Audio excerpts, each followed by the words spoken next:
यदि आप भी फोर्स या पुलिस में जाना चाहते हैं तो ये वीडियो आपके लिए हेल्पफुल होने वाली है। क्योंकि आज जिस शख्स से हम बात करने वाले हैं वो बहुत ही अनुभवी, अभी वर्तमान में पीएसओ हैं, एनएसजी कमांडो की ट्रेनिंग ले चुके हैं और पूर्ववर्ती सरकार में, चाहे हम रमन सिंह जी की सरकार में बात करें या फिर भूपेश जी की सरकार में, सीएम हाउस में निज सुरक्षा अधिकारी के रूप में अपनी सेवाएं दी है। तो हम स्वागत करेंगे, हमारे बीच है भूपेंद्र साहू जी, स्वागत है आपका।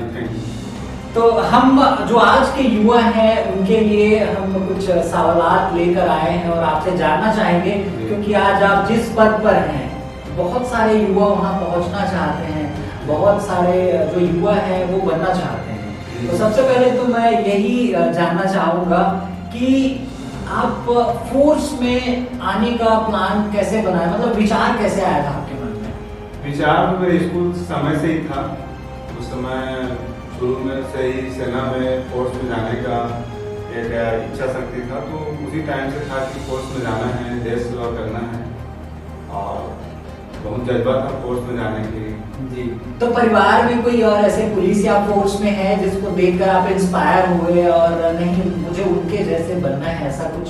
जी, मेरे लगने से 4-5 साल पूर्व ही मेरे बड़े पापा के लड़का पुलिस फोर्स में भर्ती हुए थे, छत्तीसगढ़ पुलिस में दंतेवाड़ा से। तो उनको देख के और मैं मोटिवेट हुआ। उनके साथ ही मेरे पड़ोसी जो भैया लोग हैं जो आर्मी टेक्निकल में, उनको देख के मैं काफ़ी ज़्यादा प्रोत्साहित रहता था।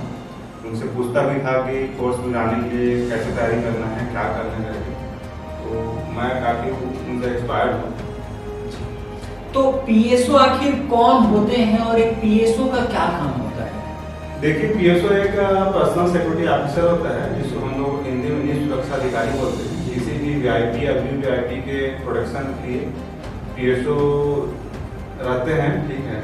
उनके जान माल की सुरक्षा के लिए किसी भी कंटिजेंसी होती है या कुछ भी उनके ऊपर अटैक होता है, कुछ भी खतरा होता है, तो उनसे उनको सुरक्षित निकालने के लिए जो पीएसओ होते हैं वहाँ से उनको सुरक्षित अपने जगह तक, उनके स्थान तक ले जाते हैं, वहाँ से उनको सुरक्षित निकाला जाता है।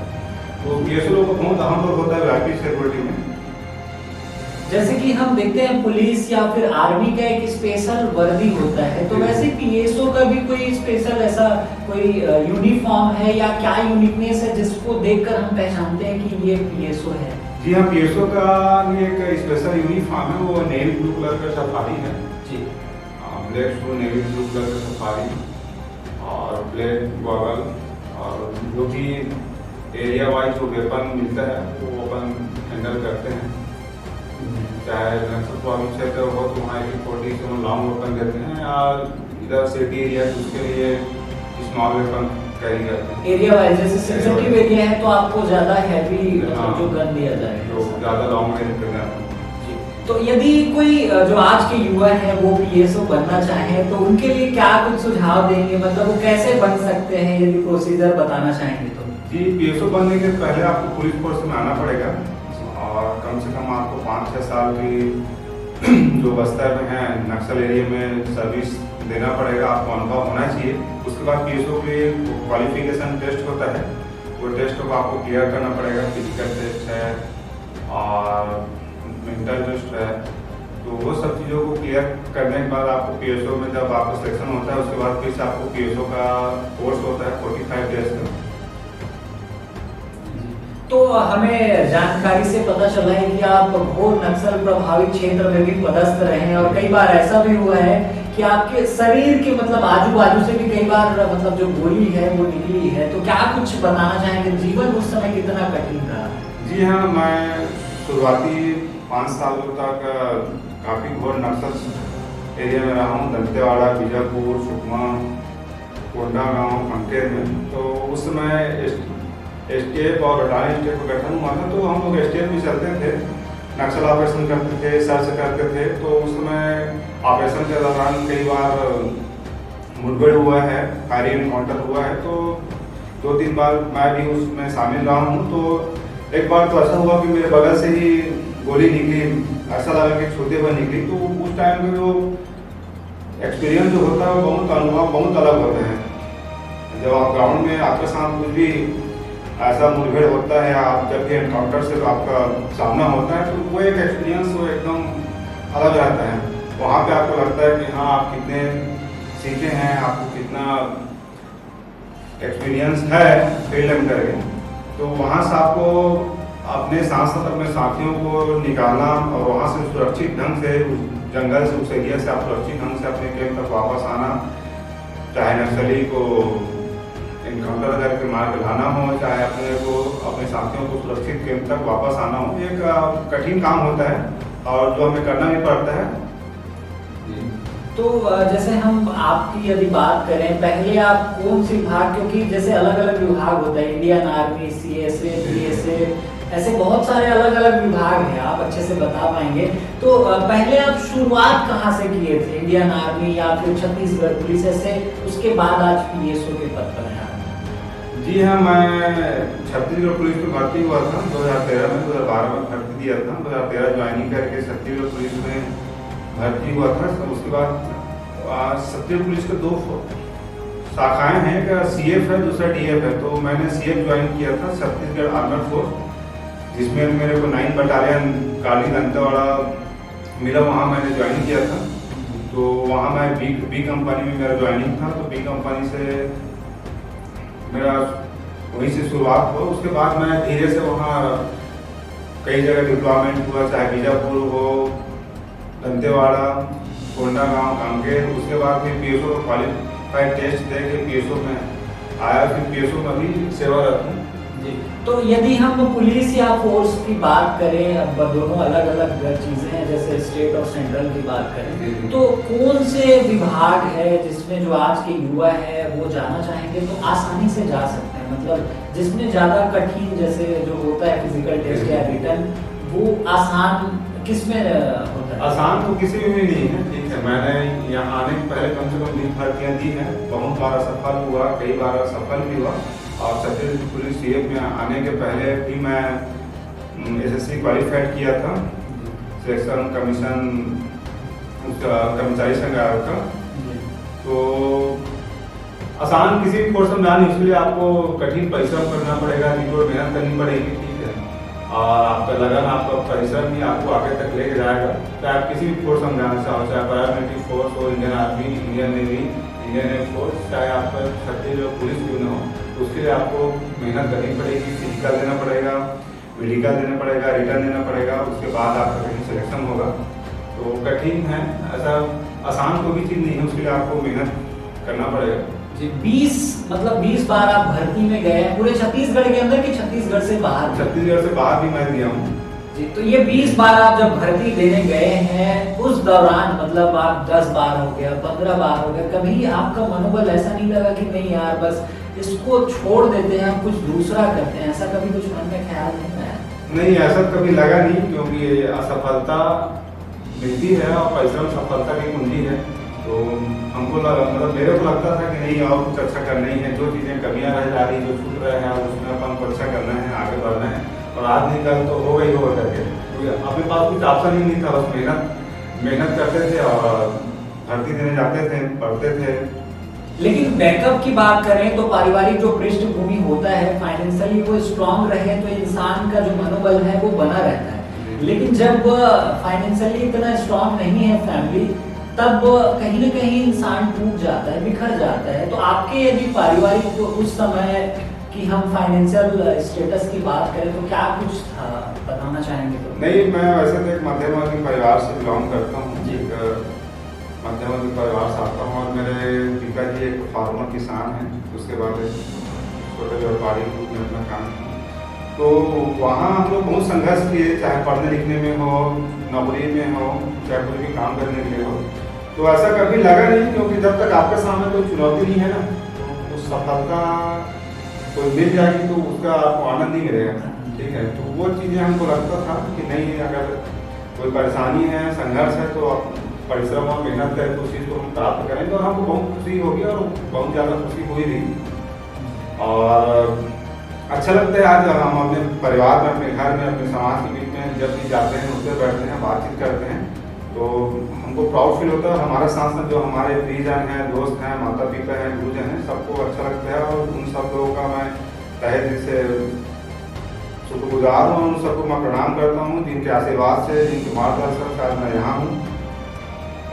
आजकल हम जो नए युवा है इस क्षेत्र में आना चाहते हैं, इस फील्ड में, वो कई बार ऐसे होता है कि 2 बार 3 बार गए हैं और असफल हो गए, तो कहीं न कहीं उस क्षेत्र को, उस फील्ड को त्याग देते हैं और कहीं न कहीं वो कुछ और रास्ता है वो अपना लेते हैं। उनके लिए क्या कुछ कहेंगे आप? जी, मैं उनके लिए एक ही बोलना चाहूँगा, आप कुछ भी कर रहे हैं तो आपका लक्ष्य निर्धारित होना चाहिए कि मेरे को फोर्स में जाना है, टीचिंग लाइन में जाना है करके, और आप उसके पीछे मेहनत करते रहिए। 1 बार 2 बार 4 बार 10 बार जितने बार भी आप कर सकते हैं, और असफल होते हैं उसको निराश नहीं होना है, आगे आप मेहनत करते रहिए, आज नहीं तो कल सफल होंगे। या आपके सामने मैं खुद एक उदाहरण हूँ, और मेरे कई दोस्त लोग भी हैं जिन्होंने अपनी लास्ट उम्र में विश्व भर्ती देने के बाद सफल हुए हैं। तो आपको निराश नहीं होना है, आपको मेहनत करते रहना है, आज नहीं तो कल आप सफल होंगे। हाँ, आप एक चीज़ कर सकते हैं, एक निर्धारित लक्ष्य के साथ भी आप एक भी अपना रख सकते हैं। अगर मैं इस चीज़ में सफल नहीं हो पाता हूँ तो मैं बाद में ये चीज़ कर सकता हूँ वैसे। तो मैंने अपना बी ऑप्शन टीचिंग लाइन रखा था, लेकिन मैं अपना ऑप्शन ए में जो मेरा लक्ष्य निर्धारित उसमें मैं सफल हुआ, तो मेरे को काफ़ी ज़्यादा खुशी हुई और मैं इस चीज़ में आगे बढ़ते गया करते गया। आगे भी मैं बहुत कुछ इस डिफेंस फोर्स लाइन में करना चाहता हूँ सिक्योरिटी के पर्पज से। बिल्कुल, तो आज के जो युवा देख रहे हैं और किसी भी क्षेत्र में यदि आप जाना चाह रहे हैं तो ऑप्शन ए, ऑप्शन बी वाला जैसे फॉर्मूला बताए हैं भाई साहब ने, तो वो आप हमेशा ध्यान में रखिए। तो अभी मैं एक चीज़ के लिए आपको बधाई भी देना चाहूँगा, आप रिसेंटली एनएसजी कमांडो की ट्रेनिंग कंप्लीट करके आए हैं, तो आपको हार्दिक शुभकामनाएं। अमूमन होता क्या है हमारे पीएसओ में, पीएसओ माने मतलब पीएसओ ट्रेनिंग के बाद एक पीएसओ अपने वीआईपी प्रोडक्शन में बिजी हो जाता है, उसके साथ साथ में बीच बीच में उनको कोर्स करवाए जाते हैं, चाहे रिफ्रेशर कोर्स हो। इससे पहले मैं एसपीजी को एडवांस कोर्स में गया था, एसपीजी का एसपीजी ग्रुप प्रोडक्शन टीम के लिए हैदराबाद। फिर वहाँ से आने के बाद फिर अपने ड्यूटी में मैं लगातार करता था। उसके बाद फिर अभी एनर्जी कोर्स मौका मिला, फिर एनर्जी पीएसओ कोर्स किया, तो बहुत सारी चीज़ें सीखने को मिलता है जो हमको यहाँ कुछ चीज़ें जो छूट जाती है हमारे बेसिक पीएसओ कोर्स में, वो सब चीज़ें हमको सिखाई जाती है और बहुत एडवांस कोर्स है, बहुत अच्छे तरीके से एकदम कुछ इस तरीके से सिखाया जाता है।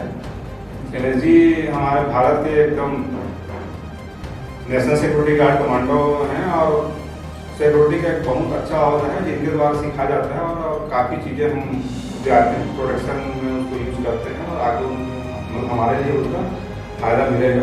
बिल्कुल, तो एनएसजी की कुछ यादें यदि आप बताना चाहेंगे, जैसे हमको नाम से ही कभी कभी डर लगता है, एनएसजी मतलब भारत के उन जो चाहे हम राजनेता कहें या उन व्यक्ति को कहें, ये प्रोटेक्शन दिया जाता है जो बड़े अहदे पे हैं, चाहे राष्ट्रपति हो या फिर हम प्रधानमंत्री कहें, ऐसे लोगों को।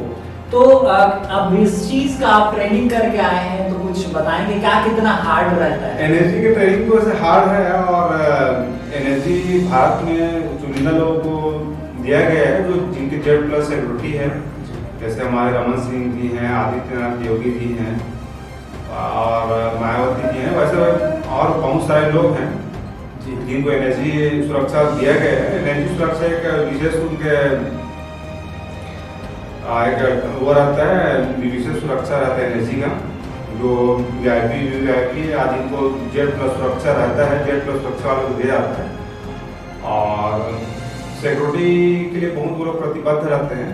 आप देखे होंगे ताज होटल में वो हुआ और कोई बड़े जैसे हमले हैं अच्छा था मंदिर हो, तो वहाँ एनर्जी कमांडो उनको वो एनर्जी कमांडो प्रोटेक्ट किए थे, उतने बड़े हमले से बचाए थे और बहुत सारे लोग बाहर निकाले थे जो फंसे हुए थे। तो एनर्जी कमांडो हमारे देश एक उच्च सुरक्षा संस्थान है और उनका कार्य बहुत सराहनीय है। जी, तो इसके लिए मतलब जैसे आपने पीएसओ के लिए बताया कि कुछ कोर्स किए हैं, वैसे ही एनएसजी अब आने वाले समय में आप जो हमारे देश के जो बड़े वीआईपी हैं उनके पास आप एनएसजी कमांडो के रूप में दिखेंगे, तो हम चाहेंगे कि जो कोई कोर्स होता है क्या इसके लिए, यदि कोई और क्या है कि अगर हम बड़े वीआईपी या वीआईपी के लिए एनर्जी में अगर हम जाना चाहते हैं तो उसके लिए एनर्जी की स्पेशल कोर्स होता है, पहले क्वालिफाइड टेस्ट होता है, तो वो टेस्ट देने के बाद एनर्जी की स्पेशल कोर्स होता है, तो वो सब करना पड़ता है। उसके बाद फिर आप जो भी आपके वीआईपी वीवीआईपी हैं वहाँ आपको मिल जाएंगे। तो सब ये प्रोसेस है, स्टेप बाय स्टेप आप आएंगे। जैसे आप जो एसएफ से लेकर अब मतलब पीएसओ के बाद अब एनएसडी, मतलब ये एक प्रोसीजर है। एक प्रोसीजर है और वो आगे निरंतर चलते रहते हैं। हम जब भी किसी एक जगह पोस्ट पर रहते हैं तो हम हमेशा आगे के लिए सोचते हैं, आगे जाने के लिए, तो वो होते रहता है। और जो भी वर्तमान में हमारा जो काम है पीएसओ का, वो तो हम कर ही रहे हैं, आगे भी अच्छे से करेंगे। तो अब जाते जाते मैं यदि आप बताना चाहेंगे तो कहाँ पदस्थ है वो बता दीजिए और किस पद पर हैं। अभी तो मैं पीएसओ ग्रुप में पूर्व सांसद श्रीमती कमलादेवी पाटले जी जानवी चांपा, अभी शेड्यूल कास्ट अनुसूचित जनजाति के राष्ट्रीय उपाध्यक्ष महिला मोर्चा है और झारखंड प्रभारी, उनके पास मैं पीएसओ ग्रुप में पदस्थ हूँ। जी बिल्कुल, तो बहुत अच्छा लगा आपसे बात करके। और जो युवा हैं जो इस क्षेत्र में आना चाहेंगे, उनसे कुछ कहना चाहेंगे जाते जाते? जी, मैं बोलना चाहूँगा कि आप युवा हैं, आप सपने देखिए, बड़े बड़े सपने देखिए और अपने एक लक्ष्य बनाइए और उसके पीछे आप मेहनत करिए और फिर आप जरूर सफल होंगे। बिल्कुल, तो हमारे इस जो पॉडकास्ट है, जो टीम है प्रॉपर्टी हेडलाइन, उनके लिए क्या कुछ कहेंगे? यहाँ स्टूडियो में बुलाने के लिए आपको तहे दिल से धन्यवाद। मेरी बातों को लोगों तक पहुँचाने के लिए मैं प्रॉपर्टी हेडलाइंस का तहे दिल से शुक्रगुजार हूँ, धन्यवाद देता हूँ।